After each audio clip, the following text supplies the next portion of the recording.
Hello everyone, welcome to my lifestyle and dating podcast show on my YouTube channel. Firstly, could you take a look at my podcast art? I am obsessed with it.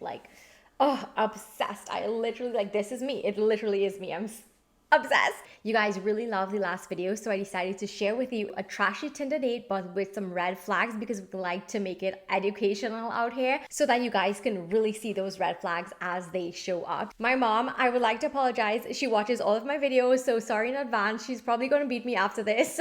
But I'll be taking one for the team. So currently I'm not on Tinder. I deleted the app like last year, a really long time ago.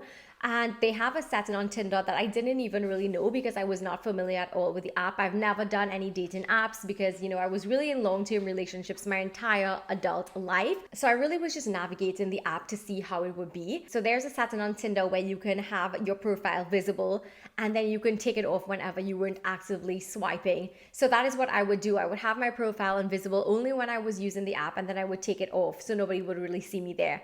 One day I went out with my friend and I was showing her how the app works because she also never was on Tinder, and I forgot to take my profile off of visible. So it was open for the entire day, which I've never had before. So this was like the third day in using the app. I set my age really high. I set it close to 40, honestly, because I just don't like younger guys. In my experience, it just never was like a good thing. Really don't have their lives together, but joke's on me. So this guy I matched with, let's call him John. He was around 37 years old, and I just felt as if he had his life together. He had a really good job in the medical field. I was like, okay, great. We want established, we want career driven, we want ambitious. So that is kind of what I was looking for. So we talked for a few days on the app, and then he got my number and we were chatting on WhatsApp and stuff. So everything was like chill, and then he wanted to meet me one day, and I kind of was putting it off a lot because I didn't want to go out in public with anybody. And like I told you guys in my last video, that is kind of my downfall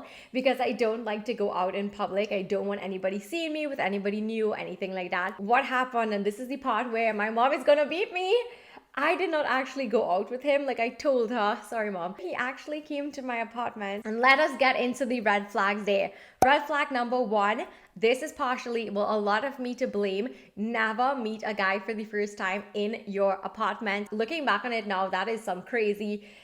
I don't know why I did that. Obviously, I have learned my lesson. I will never do that again. It's just not safe, especially since I live on my own. We don't want that. We don't want that life, especially in this day and age. Here's my second red flag. He decided to come straight from the gym. If you're meeting somebody for the first time, God alone knows, I have no idea why I decided to even let him into my apartment, because you're coming from the gym to sit on my gorgeous white freaking furniture in my amazing, spotless, immaculate apartment. I should have literally been like, no, we can reschedule for another day when you're not, coming from the gym. But regardless, of course, I didn't think. So I let him come in, and I immediately was not feeling the vibe.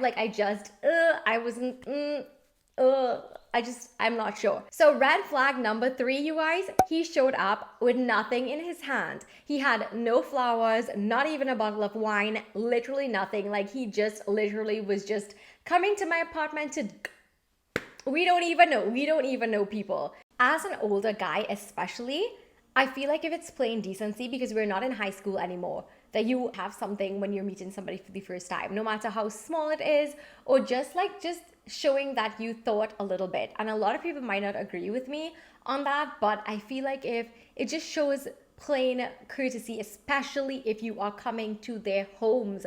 It's one thing, I feel like if I was meeting him outside, in a restaurant or meeting up like that, I don't expect him to bring anything for me. But you're coming to my apartment, you're coming to my space.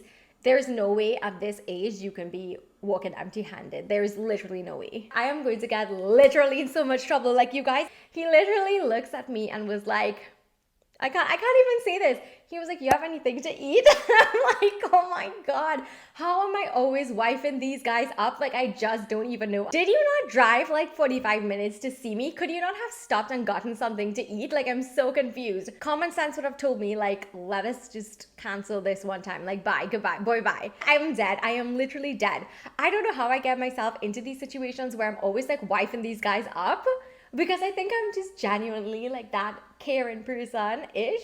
Not recently, but back last year. This is where my mom is literally going to quarrel with me. If you guys don't hear from me again, like check on me. I was like, well, it doesn't really have a lot of places around here, so do you want me to make something for you?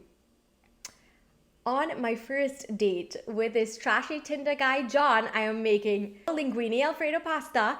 I make salmon, roasted vegetables, and edamame. You guys just slap me the F down through this screen right now. I am mortified even thinking about it. Looking back now, I should have been like, no, I don't have anything to eat here, but we can go somewhere and get something to eat. It might be a long drive, but we can do it. I don't know, but I had that like not going out so firmly in my mind. This one more red flag I will take for myself. But I literally should not have been like wifing and cooking up this entire meal for this guy. So we were talking and stuff while I was making everything. We sit down to eat on my kitchen island.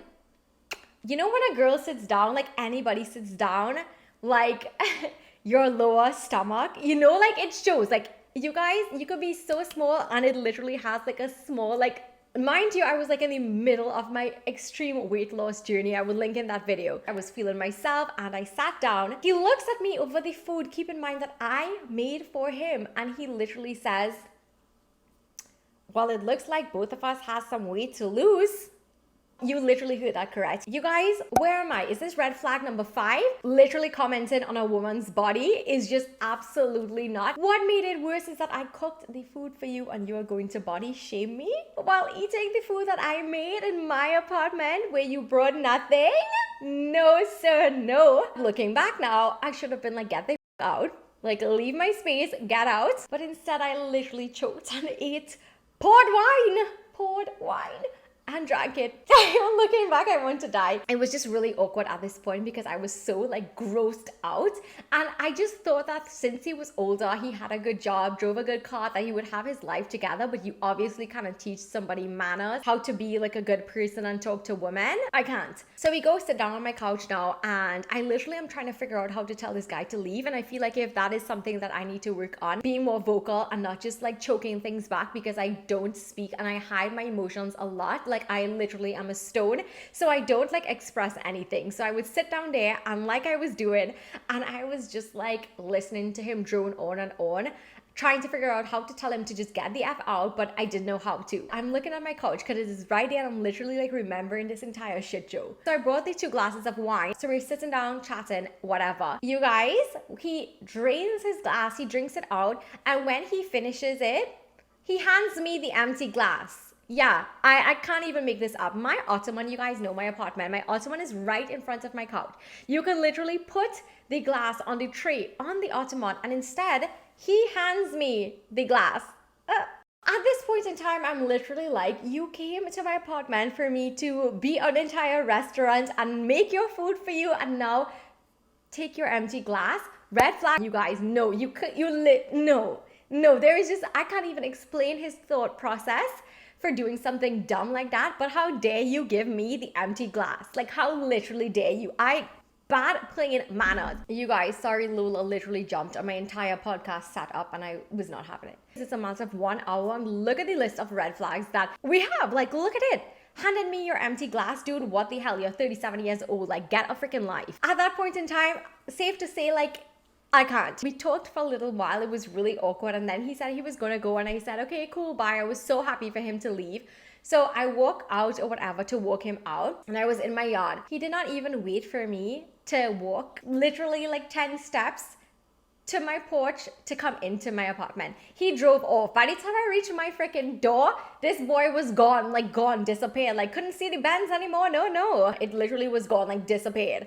He literally came, was wined, dined, wifed up. God alone knows. Red flag number 8. Like, it's plain good manners to wait until somebody gets inside their house. I literally have never witnessed anything like so ridiculous in my entire life. It was so rude. It was just so like cringe. And safe to say, I just never spoke to him again. I literally just unfollowed him. I just deleted his number, all of those things, because it was just like so disgusting to me. He walked with his hand empty. He body shamed me, handed me an empty glass, did not wait for me to get inside my apartment before driving off. He literally looked at me cook an entire meal. Like, I literally I'm unwell. Like, I am unwell. It was just like so great. So safe to say, I never spoke to him again. I deleted the app. Even though it is a year later, I'm still not interested in dating on any apps. So I think I will just pass that for now. I feel like if I just have to meet somebody in a really random way at this point in time. Friends of friends that I know, they had really good experiences. They even got married from Tinder. But for me, I am just not interested because the caliber of men there is just terrible and it's just not it. Like if I travel and stuff like that, maybe I will get the app and like go on dates with people, but definitely not here. I'm so turned off by everybody and it's just like really hard out here as a single gal to even find somebody decent, to even just be nice to, and even be honest to you with, and even just be a decent person. Like, I just don't even know. That is the end of my trashy Tinder date with like 8 red flags that we counted. I hope that you enjoyed this video. Thumbs it up if you did, and let me know if you want to see more of these episodes on my podcast show on YouTube. And don't forget, you can also comment your dating stories down below so I can go through them, or you can message me on Instagram. Most people do anyway. If you have not subscribed already, be sure that you do, because I have a ton of lifestyle videos and of course now my podcast show. And yeah, thank you so much for watching, and I will see you in my next video. Bye. Mwah.